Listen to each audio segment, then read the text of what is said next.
Hello everyone, I finally made it to Mexico. I spent the summer working far up north in Chudivik. You know, my life was sort of limited to my work and maybe the cultural experience of living in Nicaragua, no, Nicaragua, in Chudivik. Um, I was proud of my work. My work was good. But eventually I left and I got to my house and I thought, like I'll get back south to Montreal and it's going to be almost summer in comparison to Quebec, which was like 100 kilometer per hour winds all the time and snow. I mean, just snow and, darkness. But when I landed in Alma, which is 7 hours from my house, that's where I take my plane to go up north.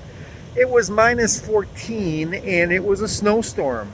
What was fun was that I had my summer tires in the middle of a national park. I had a flat tire to deal with when I got there, and also my tires were sank into ice. It was just fantastic. But I made it out. I drove 2 hours very, very slowly until I reached Quebec City and eventually got to my house. It's this time of year again.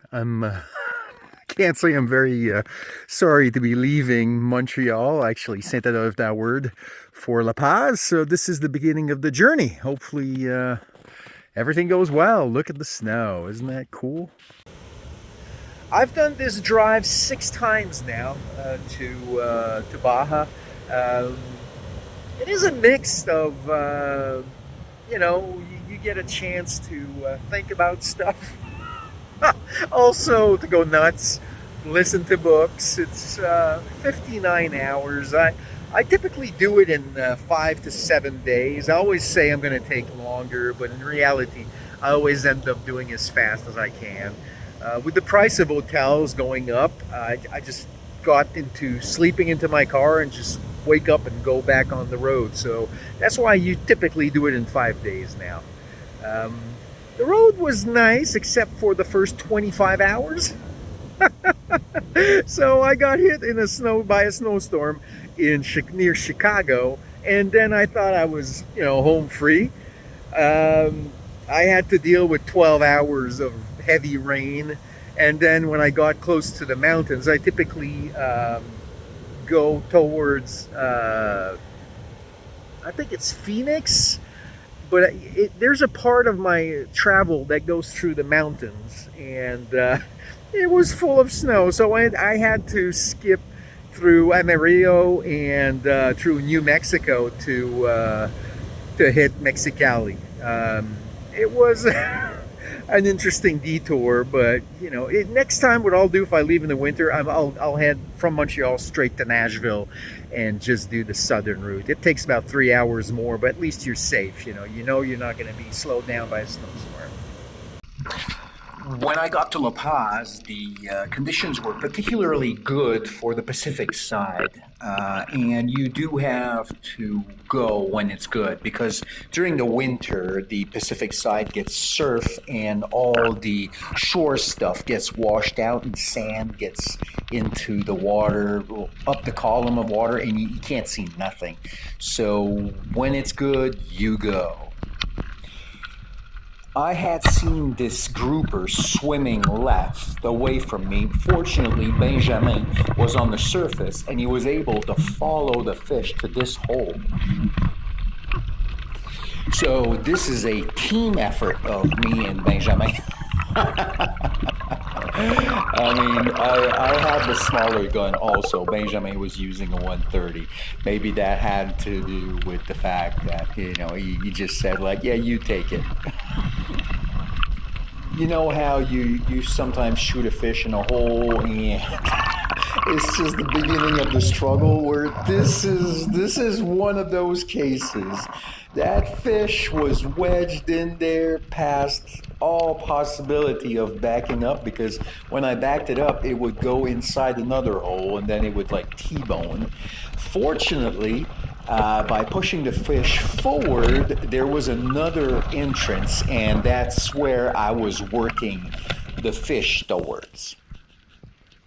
This is the Cortez side, and at the beginning of the season, I was really wondering if I was up to diving to 75, 80 feet. You know, you've been banging nails all summer in the Arctic. You're not exactly top shape for free diving, but it didn't seem to matter that much. I did take more care than usual, but as you can see here, those freaking barred pargos, man, it's always like 23, 24 meters, and even 27 meters, the last one you're gonna see.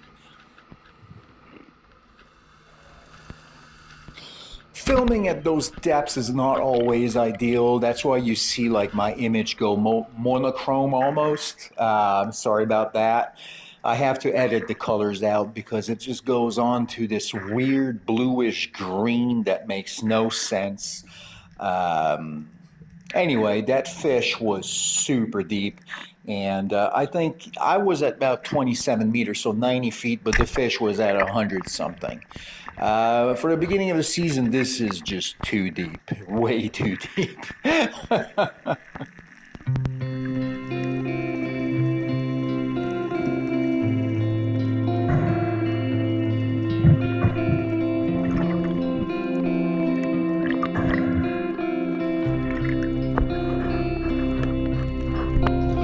As usual, barred pargo will not just like show up at the beginning of a dive. Sometimes you'll have to lay down on that sand forever. Hopefully, it's not at 80 feet.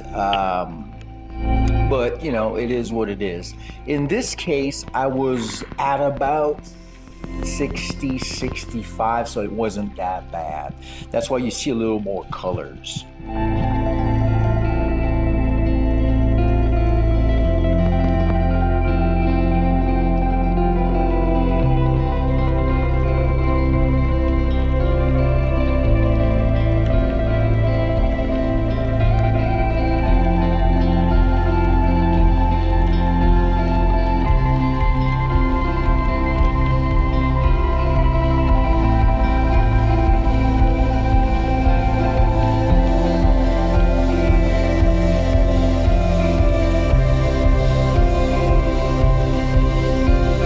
For the delay in posting this first video of the year. I'll do better now. I've got a few more videos to post because I haven't been posting, but I was fishing.